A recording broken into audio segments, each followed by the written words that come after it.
Good afternoon, Miss Avelina. Good afternoon, ma'am. Okay, Miss Avelina, can you tell me about yourself? I'm Abilina Mindoro, ma'am. 23 years old and I'm single, ma'am. Okay, I have few questions for you to answer, so let's start. Why do you want to work as a maid? Because I want to help my family, ma'am. Why you choose Malaysia when there is a lot of other country? Because Malaysia is a good country, ma'am. Okay, how are you qualified for this job? I'm hardworking and honest. May I know what is your education level is? I'm college graduate, ma'am. Okay, what is your recent working experience? Housemaid, ma'am. Have you worked abroad before? No, ma'am. Do you have experience of taking care of baby? Yes, ma'am. May I know whose baby or children you are taking care of? Um, the son of Mrs. Ludwig Castro, ma'am. The son of? Mrs. Ludwig Castro, ma'am. Okay, so how are you related to Miss Lodilin? She is my auntie, ma'am. Okay.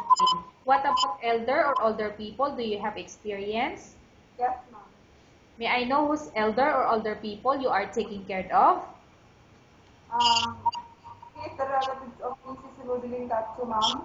Hold on.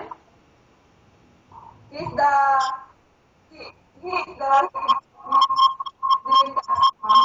Relative of Miss Lodilin.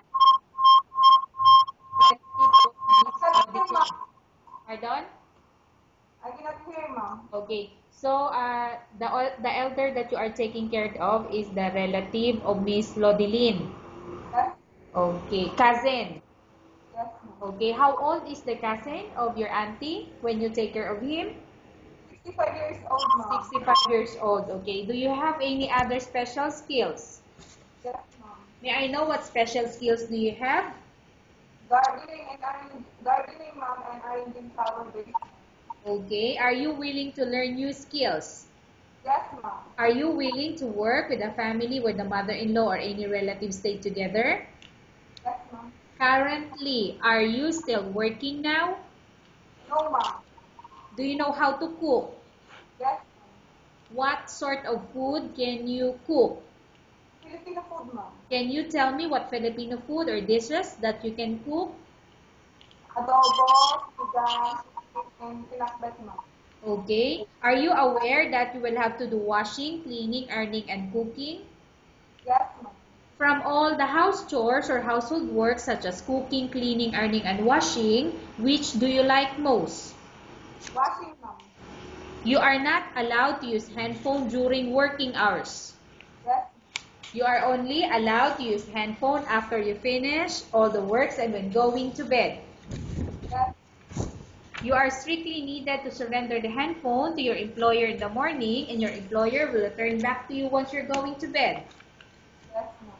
If ever your employer finds out that you're abusing your handphone and it's affected your work performance, your employer will confiscate your handphone and you're not allowed to hold it anymore. Instead, your employer will allow you to call to your family 3 times in a month.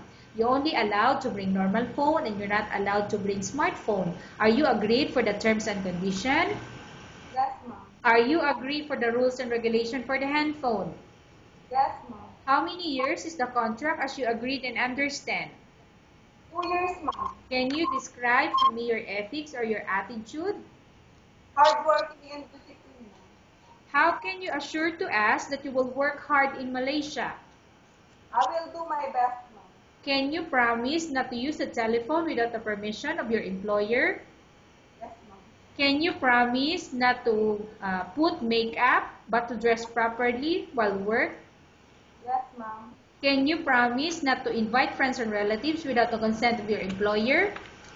Yes, Can you promise not to ask for advance salary from your employer under any circumstances? yes, Do you really understand of the rules and regulation of the agency? yes, ma'am. Do you pay any placement fee for you to come to Malaysia to work as a maid? No, ma'am. Do you have any history of sickness, example breast cancer or any other illness? No, ma'am. Do you suffer from any skin diseases, allergy, or physical defect? No, ma'am. Have you suffered from any serious illness? No, ma'am. Do you smoke? No, ma'am. Have you undergone any operation? No, ma'am. Are you medically fit? Yes, ma'am. Are you in any medication? No, ma'am. Are you allergic with any food? No, ma'am. Are you prepared to work for the employer of any race? Yes, ma'am. Are you prepared to eat the type of food taken by your employer? Yes, ma'am. Are you afraid of being left alone in the house? No, ma'am. Are you afraid of dogs or other pets? No, ma'am. Can you promise to work according to instruction from your employer? Yes, ma'am. Do you have any immediate family working in Malaysia? No, ma'am. Okay, Miss Abelina, we have finished our question section. Let's go to case study. I have a case study for you and want you to answer me truthfully. Upon arrival in Malaysia within 6 months, if ever any of your family members pass away, what will you do? Will you continue to work till finish your contract or you will go back? I will finish my contract, ma'am, and I will send money for my family. Okay, tell us about yourself and why do you want to work in Malaysia as domestic helper? I'm Abilina Mindoro, hardworking, kind, and disciplined person, and I want to work in Malaysia because Malaysia is a good country. Okay, Miss Abelina, what do you want to tell to your employer who watching your video? To my employer, thank you for choosing me as your mate, and good luck and God bless. Okay, thank you very much, Miss Abelina. We will update your agency if there's any selection made by the employer.